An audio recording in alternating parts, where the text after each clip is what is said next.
10 नवंबर शाम 6:52 में दिल्ली के रेड फोर्ट के सामने एक टेररिस्ट सुसाइड बॉम्बर उर्फ डॉक्टर उमर नबी 80 केजी अमोनियम नाइट्रेट अपनी गाड़ी में लोड कर रेड फोर्ट के सामने ब्लास्ट कर देता है, जिसमें 13 बेकसूर लोगों की जान चली जाती है और 30 से ज्यादा लोग घायल हो जाते हैं। धमाका इतना बड़ा था कि 3 किलोमीटर दूर तक इसकी आवाज गूंज उठती है और अगल बगल की सारी गाड़ियां जल के राख हो जाती है और किसी की मौत इतनी बुरी होती है कि किसी के शरीर से धड़ हाथ पैर अलग हो गए। उसे उसके कमर के टैटू से उसके परिवार वाले पहचान पाए कि ये उनके घर का बेटा है। अब ये पढ़े लिखे लोग कौन थे जिन्होंने इस ब्लास्ट को अंजाम दिया? क्या ये अकेले सारा काम हैंडल कर रहे थे या फिर कोई पाकिस्तान या टर्की से इनकी मदद कर रहा था? कैसे इन्होंने सारे प्लान को अंजाम दिया? डॉक्टर्स जिनका काम ही है लोगों को जीवन देना, कैसे इन टेररिस्ट डॉक्टर्स ने मिलकर हजारों लाखों लोगों को मारने का प्लान बनाया? चलिए जानते हैं। हमारी इंडियन पुलिस अपने पुअर वर्क एथिक्स और करप्शन के कारण हमेशा सोशल मीडिया में ट्रोल होते रहती है, लेकिन जब वो रियल में पुलिस वाले काम करती है तो उनकी तारीफ करना लाजमी है। इस पूरे टेरर अटैक की कहानी शुरू होती है जम्मू एंड कश्मीर से। आर्टिकल 370 हटने से पहले कश्मीर में एंटी इंडिया और टेरर आउटफिट्स को ग्लोरीफाई करने वाले पोस्टर्स बहुत ही कॉमन थे। पुलिस उन्हें कैजुअली हटा देती, बट इसे सीरियसली कभी इन्वेस्टिगेट नहीं किया जाता कि उसे किसने लगाया, इसके पीछे क्या रीजन है और इसके पीछे कितने लोग हैं। फरीदाबाद में 2900 केजी अमोनियम नाइट्रेट का मिलना,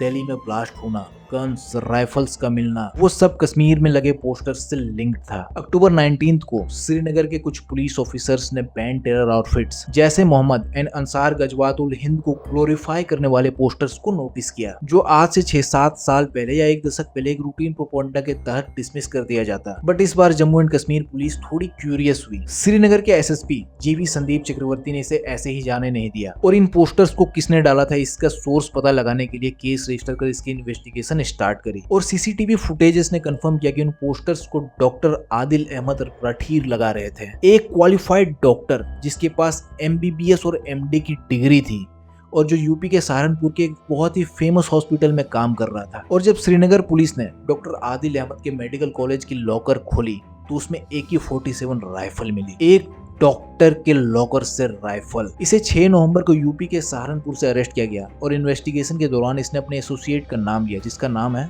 डॉक्टर मुजम्मिल अहमद गनाई, जो पिछले 3 साल से अल फलाह यूनिवर्सिटी में प्रोफेसर था। और इस टेररिस्ट डॉक्टर आदिल अहमद राठीर ने उस लोकेशन को भी पुलिस के साथ शेयर किया जहां फरीदाबाद में एक्सप्लोजिव इकट्ठा करके रखे गए थे। 8 से 10 नवंबर तक 3 दिन तक चले जम्मू एंड कश्मीर पुलिस और हरियाणा पुलिस की ज्वाइंट ऑपरेशन रेड के बाद फरीदाबाद में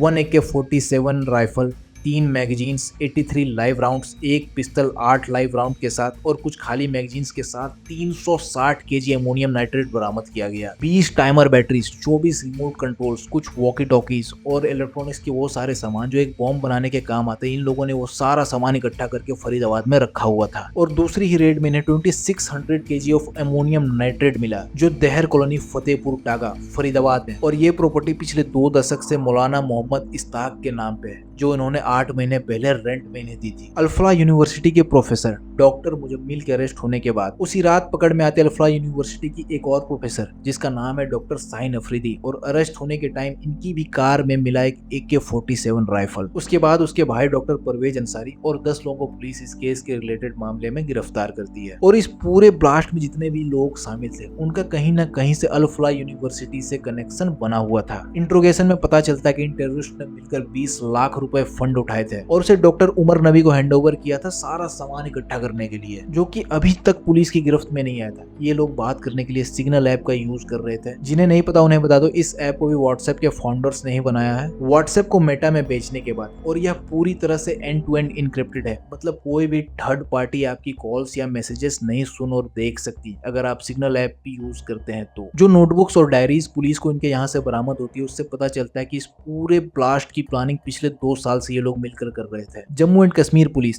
दिल्ली पुलिस, हरियाणा पुलिस, यह तीनों मिलकर डॉक्टर उमर नबी को ढूंढ रही थी और यह बात इस टेररिस्ट डॉक्टर उमर नबी को भी पता थी। यहाँ तक कि जम्मू एंड कश्मीर पुलिस ने एक ट्वीट भी किया इसके रिगार्डिंग,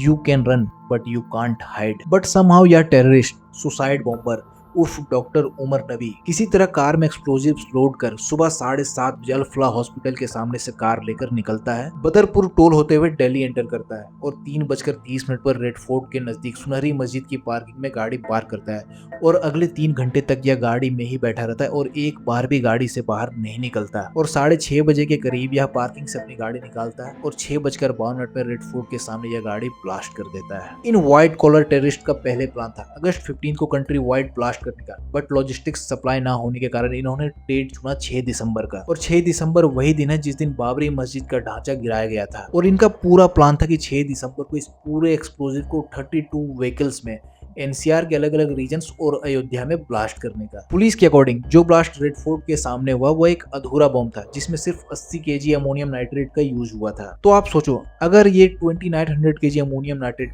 32 व्हीकल्स में एनसीआर के अलग अलग रीजन्स में डेटोनेटर्स के साथ ब्लास्ट करने में सक्सेसफुल हो जाते तो फिर क्या नजारा होता। अब सिक्योरिटी एजेंसीज ने इन टेररिस्ट के घरों को कश्मीर में तोड़ दिया है। बॉर्डर के करीब 3 किलोमीटर तक शाम 6 बजे से सुबह 7 बजे तक नो मूवमेंट का रेड अलर्ट जारी है और इस पूरे मोडस ऑपरेंडीज में इन्वेस्टिगेशन जारी है यह जानने के लिए कि इसमें और कौन कौन शामिल था। पूरे देश भर के इंटेल एजेंसीज और पुलिस काफी एक्टिवली इस पे काम कर रही है और एनआईए ने भी 15 नवंबर को इस टेरर लिंक से रिलेटेड वेस्ट बंगाल से डॉक्टर जनीसार आलम को अरेस्ट किया है और अल-फलाह यूनिवर्सिटी में इन्वेस्टिगेशन स्टार्ट कर दी गई है कि कैसे यह यूनिवर्सिटी टेररिस्ट का एक रिक्रूटिंग सेंटर बन गया और क्यों 30% से ज्यादा डॉक्टर्स इस यूनिवर्सिटी में कश्मीर से हैं जो कि हरियाणा से काफी डिस्टेंट लोकेशन पर है। और इसी बीच जम्मू एंड कश्मीर के नौगाम पुलिस स्टेशन, जिस पुलिस स्टेशन से इस पूरे जांच की स्टार्ट हुई थी, वहां पर पुलिस के अकॉर्डिंग फरीदाबाद से बरामद किए गए एक्सप्लोजिव एक्सीडेंटली डेनोट होकर ब्लास्ट हो जाते हैं जिससे 9 लोगों की मौत हो जाती है और 30 से ज्यादा लोग घायल हो जाते हैं। और यह ब्लास्ट भी इतना बड़ा था कि पुलिस स्टेशन से 200 मीटर दूर कुछ लोगों के बॉडी पार्ट्स मिलते हैं। ज्यादातर विक्टिम्स पुलिस ऑफिसर्स थे जिसमें इंस्पेक्टर असरार अहमद, कुछ फोरेंसिक पर्सनल्स और 2 क्राइम फोटोग्राफर्स के साथ एक सिविलियन था जो वहीं पर मौजूद था। पुलिस ने अपने स्टेटमेंट में कहा कि यह ब्लास्ट एक्सीडेंटल डेटोनेशन के कारण हुआ और इसमें कोई भी टेरर एंगल नहीं है। बट इस अटैक के बाद सोशल मीडिया में बहुत सी थ्योरी सामने घूम के आ रही कि अमोनियम नाइट्रेट इतनी आसानी से नहीं फटता, इन्हें फटने के लिए एक स्ट्रॉन्ग इनिशिएटिंग सोर्स चाहिए जैसे कि एक डेटोनेटर और दिल्ली ब्लास्ट में इसका काम सीएनजी सिलेंडर ने किया था और सिर्फ रेयर या एक्सट्रीम कंडीशंस में ये फटते हैं जैसे कि एक मैसिव आग लग जाना या फिर जब सब्सटेंस को कंटेमिनेट किया गया हो